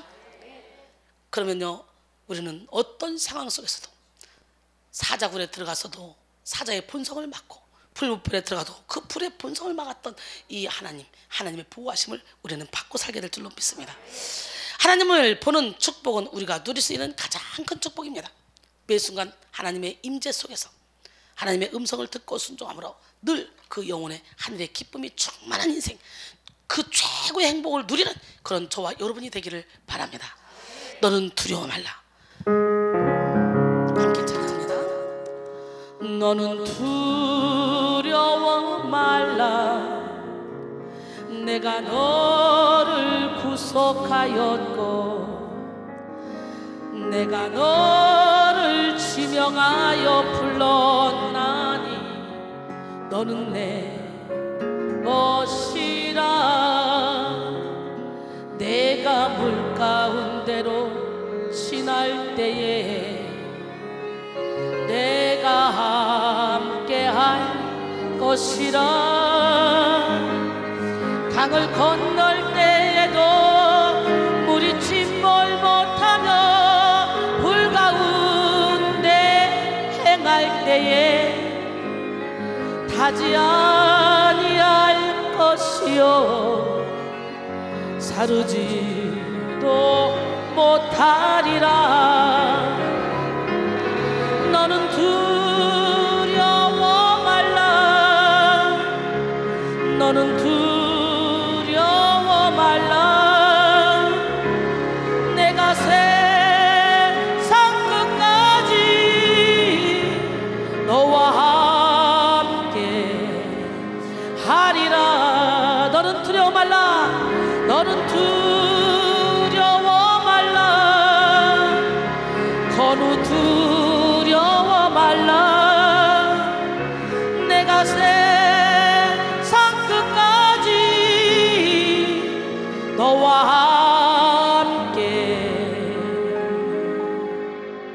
믿으십니까? 하리라. 네. 7번째, 화평케 하는 자는 복이 있나니 그들이 하나님의 아들이라 일컬음을 받을 것이요. 여러분, 나를 비우고 이웃과 화평할 때 하나님의 아들이라 일컬음을 받는 축복을 받게 됩니다. 히브리서 12장 14절에 보니까 모든 사람과 더불어 거룩함과 화평함을 따르라. 이것이 없으면 아무도 주를 보지 못하리라. 너희는 하나님의 은혜가 이르지 못하는 자가 없도록 하라는 거예요. 교회인 중에 누구 하나 쓴뿌리가 나면 그 사람으로 인해 사람이 더럽히고 괴로워진다는 거예요. 오늘 여러분 한 사람이 나 하나쯤이야 이게 아니에요. 나 한 사람으로 인해서 교회가 더러워지고 괴로워질 수 있고 많은 사람이 더러워지고 괴로워질 수 있다는 거. 오늘 시간에 여러분 한 사람의 이 쓴뿌리 예수님을 싹 다 뽑아내고 모든 사람과 더불어 거룩함과 화평함을 따르기를 원합니다. 마태복음 16장 19절에 주는 그리스도시요 살아계신 하나님의 아들이라고 고백한 베드로에게 뭘 줘요? 내가 지금부터 너에게 천국 열쇠를 주노니 네가 누구의 죄든지 사하면 사질 것이요 누구의 죄든지 그대로 두면 그대로 있으리라 그랬어요. 그러니까 너희가 땅에서 매면 하늘에 매일 것이요 땅에서 풀면 하늘에 풀린다는 거예요. 요한복음 20장 19절 이하에 예수님이 부활하신 후에 제자들을 찾아가서 손과 육고를 보내시면서 너에게 평강이 있을지어다. 제자들이 주님을 보고 기뻐하죠. 그리고 두 번째, 너에게 평강이 있을지어다 하면서 숨을 내쉬면서 성령을 받으라. 너희가 누구의 죄든지 사하면 사줄 것이요 누구의 죄든지 그대로 두면 그대로 있으리라. 이 말씀이 마태복음 16장 19절의 말씀처럼 네가 땅에서 무슨 매면 하늘에 매일 것이요 땅에서 무슨 풀면 하늘에 풀리리라. 오늘 성령의 충만함을 받으면 예수님은 하나님께 받은 그 엄청난 권세를 우리에게 이름시켜 준다는 거예요. 아버지께서 나를 세상에 보낸 것처럼 나도 너희를 보낸다는 거예요. 아버지께서 예수님을 어떻게 보내셨습니까? 하늘과 땅에 모든 권세를 주고 보냈잖아요. 할렐루야. 기적의 하나님은, 능력의 하나님은 살아계십니다. 믿으십니까? 화평하게 하는 자에 해당하는 이 에이레노포이오이는 평화를 만들기 위하여 노력하는 사람들이다 라는 이 적극적 의미를 갖습니다. 이 세상은 국가 간 전쟁과 또 생태계 파괴로 인해서 평화가 깨진 세상입니다. 그런데 본문에서 무엇보다도 근본적인 문제인 죄로 인해 하나님과의 관계가 깨어진 세상을 전제하고 있습니다. 하나님의 사람은 죄로 인해 파괴된 이 세상 가운데 복음으로 참된 평화를 선포하며 이루는 피스메이커들이 돼야 돼. 뭐가? 평화를 전달하는 피스메이커. 진정한 피스메이커가 되기 위해서 먼저 우리 자신이 하나님과 화평을 이루어야 되겠죠. 에베소 2장 13절로 16절.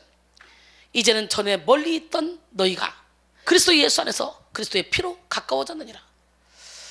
그는 우리의 화평이시라. 둘로 하나를 만드사 원수된 것 곧 중간에 막힌 담을 자기 육체로 허시고 법조문으로 된 계명의 율법을 폐하셨으니 이는 이 둘로 자기 안에서 한 세 사람을 지어 화평하게 하시고 또 십자가로 이 둘을 한 몸으로 하나님과 화목하게 하려 하십니다. 원수된 것을 십자가로 소멸하시고. 할렐루야. 오늘 우리 모두가 다 하나님과 원수지가 아니었지만 우리 주님이 십자가를 주심으로 하나님과 화평하게 만들어 주셨어. 우리는 그 십자가만 의지하면 돼요. 미국 텍사스 휴스톤 세계 제1의 교회 목사 아렌 목사의 마음속에 화평과 만족을 주는 5단계라는 그런 말이 있는데요. 탐심을 버리고 있는 것을 족하게 여기는 연습을 하라. 마음의 화평을 가져다주는 5가지. 첫 번째 뭐라고? 탐심을 버리고 있는 것을 족하게 여기는 연습을 하라. 두 번째, 마음의 여유를 가지고 적은 소득이라도 조금씩 저축하라. 세 번째, 미래에 대한 희망을 가지고 꿈과 모험을 잃어버리지 마라. 네 번째, 제일 좋은 친구는 예수님이지만 참된 친구를 많이 사귀어라. 다섯째, 최선을 다하면 항상 길이 열리는 것을 믿으라.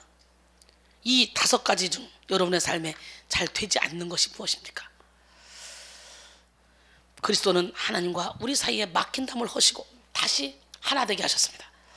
그리스도의 피 흘린 희생을 통해 완전한 평화를 이루어 주셨습니다. 우리 내면에 영성 혁명이 일어나 이런 화평을 이루게 될 때 우리는 진정한 피스메이커가 될 수 있습니다. 예수님은 우리가 마음을 다해 하나님을 사랑하고 이웃을 내 몸처럼 사랑하라고 말씀했죠. 하나님의 화평 안에 피스메이커가 된 사람은 이웃과 화평할 뿐만 아니라 자기 자신과 화평하고 그리고 하나님과 화평합니다. 우리는요 항상 먼저 하나님과 화평해야 돼. 하나님이 주시는 힘으로 나 자신을 보게 되고 나 자신과 화평하게 되고 나 자신과 화평하게 되면 내가 기쁘고 즐거우니까 자동적으로 이 기쁨을 유통하는 축복의 통로가 돼서 다른 사람과도 화평하게 되는 거예요. 할렐루야. 이 화평케 하는 피스메이커들은요 매우 고상하고 존귀한 소명을 가진 자들입니다. 여러분, 우리는 우리의 화평이신 분을 기억해야 돼요. 예수님은 제자들에게 금보다 더 귀한 평안을 주신 분이야. 요한복음 14장 27절에 평안을 너에게 끼치노니 곧 나의 평안을 너에게 주노라. 내가 너에게 주는 것은 세상이 주는 것과 같지 아니라 너희는 마음에 근심하지도 말고 두려워하지도 말라 그랬어요. 하나님은 피스메이커, 평화를 유통하는 자, 피스메이커에게 하나님의 아들이라 일컬음 받는 영적인 축복을 예비하셨습니다. 하나님의 아들이라 일컬음을 받는 축복이란 바로 하나님과 친밀함을 누리는 축복을 가리키는 거죠. 여러분, 당시 아들들은 아버지와 같은 집에 살며 아버지의 재산을 상속받는 그런 특권을 누렸죠. 따라서 화평을 이루는 자는 이렇게 하나님의 아들된 특권을 누리게 된다는 거지. 자녀면 또한 상속자, 곧 하나님의 상속자여 그리스도와 함께한 상속자니 우리가 그와 함께 영광을 받기 위하여 고난도 함께 받아야 할 것이니라. 생각하는 현재 고난은 장차 우리에게 나타날 영광과 비교할 수 없다. 로마서 8장 17절로 18절은 말씀하시죠. 여러분, 고린도 후서 5장 17절로 19절 보니까 그런즉 누구든지 그리스도 안에 있으면 새로운 피조물이다. 이전 것은 지나갔으니 보라 새 것이 되었다. 모든 것이 하나님께로부터 났으며 그가 그리스도로 말미암아 우리를 자기와 화목하게 하시고 또 우리에게 화목하게 하시는 직분을 주셨으니 곧 하나님께서 그리스도 안에 계시사 세상을 자기와 화목하게 하시며 그들의 죄를 그들에게 돌리지 아니하시고 화목하게 하는 말씀을 우리에게 부탁하셨느니라 그랬어요. 사랑하는 성도 여러분, 여러분은 모두 화목하게 하는 직분을 받은 자들입니다. 피스메이커의 직분을 잘 감당함으로 하나님의 아들이라 일컬음을 받는 존귀한 삶을 살기를 소원합니다. 할렐루야. 여덟 번째, 비움과 채움. 나를 비우고 의를 위해 박해를 받을 때 천국을 선물로 하나님이 채워주시는 거예요. 의를 위하여 박해를 받는 복이 나니 천국이 그들의 것입니다. 아멘. 여러분, 그러니 이 땅에서도 천국 누리고 싶어? 의를 위하여 박해를 받으면 돼. 근데 여러분 어때요? 애매하게 고난을 받아도 주님을 생각함으로 슬픔을 참으면 이는 아름다우나 죄가 있어 매를 맞고 참으면 무슨 유익이 있느냐 그랬잖아. 베드로전서 2장 19절로 20절. 근데 내가 잘못해서 매를 맞는 것도 그것도 억울한데 애매하게 고난 당해봐. 발짝발짝 뛰지. 맞아 안 맞아? 주님은 애매하게 고난 당할 때 주님을 생각함으로 슬픔을 참으면 이는 아름답다는 거예요. 나를 인하여 너희를 욕하고 거짓으로 거슬러 너희에게 모든 악한 말 할 때는 너희는 기뻐하고 즐거워라. 하늘에서 너희 상이 큽니다. 그래서 저는 이거예요. 이유 없이 누군가가 나를 박해한다. 없는 말 만들어낸다. 앞뒤 다 자르고 가운데 통만만 해서 이상한 말만 만들어낸다. 그래도 저는 이해합니다. 왜? 하늘의 상급이 착 쌓아지니까. 그래서 우리가 진짜 예수를 믿으면 어떤 일로도 해를 받지 않습니다. 믿는 자에 따른 표정, 곧 그들이 내 이름으로 귀신을 쫓아내며 새 방언을 말하며 뱀을 집어올리며 무슨 독을 마셔도 해를 받지 않고 병든 사람에게 손을 얹은 즉 나으리라 하시더라. 믿는 자에 따른 표정, 무슨 독을 마셔도 해를 받지 않는 자. 여기서 무슨 독이 뭡니까? 우리를 향해 찔러오는 건강이 찔러와, 인간관계가 찔러와, 물질이 찔러와, 환경이 찔러와, 더 이상 내가 빠져나갈 구멍이 없어. 이렇게 독이 막 쏘아와도 우리는 해를 안 받아요. 왜? 육신의 장막쯤만 벗으면 손으로 짓지 않은 영원한 집이 우리를 기다리고 있고 우리의 시민권은 하늘에 있기 때문에 죽음이 두렵잖아요. 우리는 이 세상에 살면서 많은 사람들이 어떤 방법으로라든지 더 오래 살아보려고 뇌를 막 냉동 보관한다고 돈을 막 몇 억씩 갖다 주고 세상의 의학이 발달하면 발달할수록 더 심각해지는데요. 그렇게 아등바등할 필요가 없어. 올 때는 순서가 있지만 갈 때는 순서가 없어. 주님이 오라시면 우리는 기쁨으로 그냥 가볍게 가는 거야. 어떻게? 아기가 엄마 산도를 빠져나올 때 힘들지만 숨이 끊어지는 그 순간 힘들겠지만 더 엄청난 영원한 세계가 우리 앞에 펼쳐지니까. 그러니까 우리가 육의 몸이 있을 때 영의 몸을 살찌워야 돼. 그래서 우리는 썩을 것으로 신고 썩지 않을 것으로 다시 살아나고, 욕된 것으로 신고 영광스러운 것으로 다시 살아나고, 약한 것으로 신고 강한 것으로 다시 살아나고, 육의 몸으로 신고 신령한 몸으로 다시 살아나는 거예요. 육의 몸이 있은즉 영의 몸도 있다 그랬어요. 고린도전서 15장 41절로 44절까지 보니까 육의 몸이 있을 때 우리의 영의 몸을 살찌워야 돼. 우리 하나님은 누구 하나님? 철저히 비움의 영성을 가진 자만이 의를 위해서 받는 핍박도 거뜬히 인내할 수 있습니다. 사람 누구나 할 것 없이 고난받기를 두려워하고 싫어합니다. 자기 자신으로 인한 고난도 견디기 힘든 것인데 심지어 의를 위해서 고난을 받는다. 이것은요, 자기를 비우지 않고는 할 수 없는 일이에요. 억울하게 두면서 막 천불이 납니다. 잠도 안 옵니다. 맞지? 하나님은 철저히 자신을 비우고 의를 위해 박해를 받는 자들을 위해서 최고의 선물인 천국을 예비하셨습니다. 주를 위해 당하는 고난과 핍박은 우리의 영혼을 십자가로 더욱더 가까이 나아가게 하며 그리스도와 하나 되게 합니다. 그리스도인이라 받는 박해와 핍박은 우리의 영혼을 더욱더 성숙하고 아름답게 만듭니다. 고린도서 4장 16절로 18절. 그러므로 우리가 낙심하지 아니하니 우리의 겉사람은 낡아지나 우리의 속사람은 날로 새로워지도다. 우리가 잠시 받는 환난에 경한 것이 지극히 크고 영원한 영광에 준한 것을 우리에게 이루게 하매니 우리가 주목하는 것은 보이는 것이 아니요 보이지 않는 것이니 보이는 것은 잠깐이요 보이지 않는 것은 영원함이라 그랬어요. 우리는 속사람을 살찌워야 돼. 속사람이 새롭게 돼야 돼. 초대교회 그리스도인들은 현재의 고난을 장차 나타날 영광과 비교할 수 없다고 믿었습니다. 그들은 언제나 소망 가운데 즐거움으로 인내했습니다. 예수께서는요, 팔복에서 핍박받는 것을 심지어 기뻐하고 즐거워하라 그랬잖아. 할렐루야. 아까도 얘기했지만 마태복음 5장 11절로 12절. 나로 말미암아 너희를 욕해하고 박해하고 거짓으로 너희를 거슬러 모든 악한 말을 할 때는 너희에게 복이 있나니 너희는 기뻐하고 즐거워라. 너희 상이 큼이라. 어디서? 하늘에서. 할렐루야. 너희 전에 있던 선자들도 이같이 박해하였느니라 그랬어요. 이 말씀과 같이 의를 인하여 박해받는 삶이란 바로 예수님을 인하여 욕을 먹고 박해받는 삶을 의미합니다. 즉 의의 전형이 되시는 예수 그리스도를 닮아가는 삶입니다. 예수를 닮은 삶을 살려고 결단하면요, 신기하게도 그 삶을 방해하기 위한 여러 모습의 박해와 핍박이 따라오게 돼 있어요. 그래서 요한복음 15장 18절로 19절 보니까 너희가 세상에 속하였으면 세상이 자기의 것을 사랑할 것이나 내가 너희를 세상에서 택하였기 때문에 세상이 너희를 미워한다는 거예요. 세상에서 너희가 환난을 당하는 담대하라. 내가 세상을 이겼노라. 요한복음 16장 33절을 말씀하시죠. 그렇기 때문에 무엇보다도 나를 가장 사랑하는 사람, 가장 가까운 가족을 통해 이 또 사탄이가 박해와 핍박을 해온다는 걸 우리는 깨닫고, 집안 식구가 원수라고 그러잖아. 내가 우상 삼을 수 있는 게 가장 내가 사랑하는 가족이잖아. 그렇기 때문에 하나님이 가족까지도 미워하지 않으면 내 제자가 될 수 없다 그랬어요. 마태복음 10장 36절로 38절. 사람의 원수가 자기 집안 식구리라. 아버지나 어머니를 나보다 더 사랑하는 자는 내게 합당하지 않냐고, 아들이나 딸을 나보다 더 사랑하는 자도 내게 합당하지 않냐며, 또한 자기 십자가를 지고 나를 따르지 않는 자도 내게 합당하지 않다. 그렇다고 가족을 미워하라는 얘기가 아니에요. 이 말씀은 뭐냐? 하나님 제1순위로 살으라는 거예요. 자기의 친족 가족을 돌보지 않는 자는 믿지 않는 자보다 더 악한 자라고 말씀해요. 디모데전서 5장 8절에. 그러니까 우리는 성경을 제대로 분별해야 돼. 문자로만 읽으면 안 돼요. 그래서 우리가 이 가족을 우상 삼기 딱 좋기 때문에 하나님께서 너 자신까지도 미워하지 않으면 내 제자가 될 수 없다 그랬어요. 근데 우리 자신을 미워하면 돼요? 안 돼요. 나만 사랑하는 건 죄입니다. 그러나 내 이웃을 내 몸처럼 사랑하라 했잖아. 나를 사랑해야지. 우리는 이런 핍박 앞에 주저앉고 절망하며 슬퍼할 필요가 없어요. 오늘 주님의 말씀과 같이 믿음으로 기뻐하고 즐거워하는 그런 여러분이 되기를 원합니다. 기뻐하고에 해당하는 이 카에레테는 마음의 기쁨이 넘쳐나서 행복에 겨운 상태를 말합니다. 핍박받을 때 막 행복에 겨워서 기뻐하라는 거예요. 이거 또라이가 아니면 할 수 없는 일이에요. 우리 예수한테 완전히 미칩시다. 예? 또한 즐거워하라로 번역된 이 아갈리아스 때는 넘쳐나오는 기쁨을 주체하지 못할 정도로 희열을 느끼는 것을 의미합니다. 내가 막 주님 때문에 받는 핍박, 막 고난, 이게 막 넘쳐오르는 기쁨 때문에 희열이 막 넘쳐나는 그런 기쁨.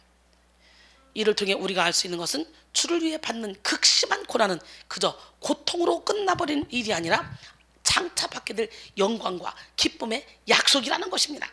의를 위하여 박해받을 때 즐거워하고 기뻐하는 일이 장차 받을 영광, 할렐루야, 예, 기쁨의 약속이라는 것이죠. 이 말씀에 아주 부합한 사람이 있죠. 바로 스데반 집사죠. 그는 복음을 증거합니다. 유대인들을 놓고 너희는 항상 성령을 거스리고 천사가 전한 율법을 바꿔서 지키지 않고 너희는 의인이 오시라 예고한 그 자들을, 예, 의인을 잡아 죽인 자다. 그러면서 설교를 합니다. 사도행전 7장 51절 이하에. 그들이 막 귀를 막고 돌을 던져가지고 막 죽이는데 저들의 죄를 용서해 주십시오. 예수님처럼 그렇게 기도하면 해같이 빛나는 얼굴로 그 가잖아. 야, 여러분, 이것이 바로 천국을 소유한 자의 모습인데요. 순교하는 사람들을요 어떻게 하겠어? 생각해봐. 그 잔인하게 자기의 힘으로 하는 게 아니라 성령께서 그런 힘을 주시니까 가능한 거야. 로마서 8장 35절 39절 누가 우리를 그리스도의 사랑에서 끊으려 환난이나 공고나 박해나 기근이나 적신이나 위험이나 칼이라 기록된 바 우리가 종일 주를 위하여 죽임을 당하게 되며 도살당할 양같이 여김을 받았나이다 한것 같으니라. 그러나 이 모든 일에 우리를 사랑하시는 분만이면 우리가 넉넉히 이기느니라. 내가 확신하노니 사망이나 생명이나 천사들이나 권세자들이나 현재이나 장래이나 능력이나 높음이나 기쁨이나 다른 어떤 피조물도 우리를 우리 주 그리스도 예수 안에 있는 하나님의 사랑에서 끊을 수 없다 그랬어요. 바울 역시 모든 환난 가운데서도 그 마음에 천국을 충만히 누리는 사람이었어요. 그래서 예수 안에만 있으면, 고린도서 6장 8절로 10절 말씀입니다. 우리는 무명한 자 같으나 유명한 자요, 죽은 자 같으나 보라 우리가 살아있고, 징계를 받은 자 같으나 죽임을 당하지 않고, 근심하는 자는 항상 기뻐하고, 가난한 자 같으나 많은 사람을 부욕해 하고, 아무것도 없는 자 같으나 모든 걸 가진 자니라. 저는 이렇게 살고 있습니다. 여러분 어때요? 무명한 자 같으나 유명한 자, 죽은 자 같으나 보라 우리가 살아있고, 징계를 받는 자 같으나 죽임을 당하지 않냐고, 근심한 자 같으나 항상 기뻐하고, 가난한 자 같으나 많은 사람을 부욕하고, 아무것도 없는 자 같으나 모든 걸 가진 자. 오늘 우리가 모두 다 그렇게 당당하게 살아가기를 원합니다. 베드로전서 4장 14절 너희가 그리스도의 이름으로 지옥을 당하면 복이 있는 자로다. 영광의 영 곧 하나님의 영이 너희 위에 계심이라 그랬어요. 그러므로 우리는 주와 함께 받는 고난을 두려워하지 말고 좀 더 인내하며 하나님의 일에 충성된 자들이 되기를 소원합니다. 영광의 영, 하나님의 영이 여러분과 함께 하십니다. 철저히 자신을 비우고 주를 위해 고난 받기를 주저하지 않는 그런 우리 모두가 되셔서 마음의 천국을 누리기를 원합니다. 결론적으로 오늘은 균형을 위한 혁명 5탄, 체험을 위한 비움, 비움으로 도달하는 체험이라는 제목으로 함께 은혜를 나눴습니다. 기독교 영성은 비움으로 시작된다 그랬어요. 모든 비움의 근거는 예수 그리스도의 죽음에 두어야 되고, 또 체험의 근거는 예수 그리스도의 부활에 두어야 된다 그랬어요. 근데 채웠다 그러면 이제 여기서 더 나가야 돼. 어디로 나가야 돼? 베풀어야 돼. 잠언 11장 24절 25절 흩어 구제해도 더욱 부하게 되는 일이 나니 과도히 아껴도 가난하게 될 뿐이다. 구제를 좋아하는 자는 풍족하여질 것이요, 할렐루야, 남을 윤택하게 하는 자는 자기도 윤택하여지리라. 잠언 11장 24절 25절 말씀이에요. 누가복음 6장 38절 보니까 주라 그러면 누르고 들어 넘치도록 하여 너에게 안 구여주리라. 그래서 기독교는 뭐예요? 비움의 종교. 근데 문제는 오늘날 많은 성도들이 비우려고 하냐고, 그저 능력 주세요, 은혜 주세요, 은사 주세요 맨날 이러면서 채우려고 하니까 은혜가 들어가면 다 교만해져가. 내가 잘나, 내가 잘나, 내가 잘나, 내가 잘났다, 내가 잘났다. 그러다가 귀신에게 밥이 돼버리잖아. 그래서 악한 자에 나타나면 사탄의 활동을 따라 모든 능력과 표적과 거짓 기적과 불의의 모든 속임으로 멸망자들에 있으니 그는 그들이 진리의 사랑을 받지 않냐 구원함을 받지 못하게. 하나님이 그들에게 미혹의 역사를 보내서 거짓것을 믿게 하시면 진리를 믿지 않고 불의를 좋아하는 모든 자들에게 심판을 받게 하려 하신다는 거예요. 데살로니가 후서 2장 9절로 12절 말씀. 그러니 무조건 능력 나타난다고 쫓아다닐 것이 아니라 열매 맺는 삶을 살아야 돼요. 할렐루야. 우리는 예수 그리스도의 십자가 앞에 우리 모두의 자아를 다 비우고 죽이고 나가 지금도 살아계신 하나님, 그 주님의 임재로 우리의 내면을 가득 채워야 돼. 은혜와 진리로, 말씀으로. 이것이 쉽게 말해 나는 죽고 예수로 사는 삶이죠. 진리라지 진리가 너희를 자유케 한다 그랬죠. 예수님을 주인으로 모셔봐. 자유하게 살아요. 내가 욕심 부릴 필요 없어. 이렇게 살아야 되는데 이렇게 살아야 되는데 할 필요도 없어. 저절로 그렇게 살아죠. 비움과 체험은 한 번에 이루는 것이 아니라 반복적으로 계속적으로 이루어 나가야 할 과제이기에 오늘도 날마다 죽기로 결단하는 우리 모두가 되기를 바랍니다. 특별히 오늘은 팔복을 통해 나타난 비움과 체험, 그 균형의 영성에 대해서 알아봤는데요. 나를 비우는 가난한 심령을 가질 때 그 마음이 천국으로 채워진다 그랬어요. 두 번째는 나를 비우는 애통한 마음을 가질 때 하나님의 위로로 채워진다 그랬어요. 세 번째, 나를 비우고 온유한 마음을 가질 때 하나님은 땅의 기업으로 채워진다 그랬어요. 네 번째, 나를 비우고 오직 의를 향한 목마름을 가질 때 배부름으로 채워진다 그랬어요. 다섯째, 나를 비우고 긍휼의 마음을 품을 때 하나님의 긍휼로 채워준다 그랬어요. 여섯 번째, 나를 비우고 청결한 마음을 가질 때 하나님을 볼 수 있는 은혜로 채워준다 그랬어요. 일곱 번째, 나를 비우고 이웃과 화평을 이룰 때 하나님의 아들이라 일컬음을 받는 축복으로 채워주신다 그랬어요. 그리고 여덟 번째, 나를 비우고 의를 위해 박해받을 때 천국을 선물로 채워준다는 거예요. 할렐루야. 이 8가지 비움의 삶을 결단할 때 하나님이 약속하신 이 모든 하늘의 신령한 축복을 가득 채워주실 줄로 믿습니다. 사랑하는 성도 여러분, 이 시간 나라는 존재를 다른 존재 자체를 십자가에 못 박읍시다. 그리고 철저히 모든 것을 비우기로 결단합시다. 나에 대해서 철저히 절망할 때, 그때 우리는 하나님께 소망을 가질 수가 있어요. 이 시간 성령께서 도우심으로 이 놀라운 비움과 채움의 은혜를 통해 여러분의 삶에 영육간의 형통의 축복을 허락하시는 주님을 만나기를 바랍니다. 주님의 이름으로 오늘 이 시간에 여러분을 축복합니다. 할렐루야. 오늘 여러분 이 팔복을 받아야 돼. 찬양하고 간절한 마음으로 기도할 때 바로 지금이 은혜 받을 때, 지금이 치료받을 때, 지금이 능력 받을 때, 지금이 하나님을 만날 때입니다. 오늘 이 시간에 바로 지금 그 하나님을 만납시다. 주님과 함께하는 이 고요한 시간에. 아멘. 주님과 함께하는 이 고요한 시간, 주님의 보좌 앞에 내 마음을 쏟네. 모든 것 아시는 주님께 감출 것 없네. 내 맘과 정성 다해 주 바라나이다. 나 염려하잖아도 내 쓸 것 아시니 나 오직 주의 얼굴 구하게 하소서. 다 이해할 수 없을 때라도 감사하며 날마다 순종하며 주 따르오리다.